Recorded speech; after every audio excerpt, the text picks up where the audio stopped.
Da Zamong Zeba Watan, or in English, This is Our Beautiful Homeland, is one of the most popular songs in Afghanistan.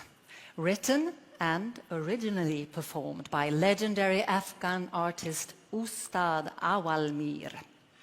In this song, the Polar Music Prize Band will be joined by one of Sweden's most delicate and powerful voices. And she will sing in the original language, Pashto. Please welcome Loreen.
There were dancing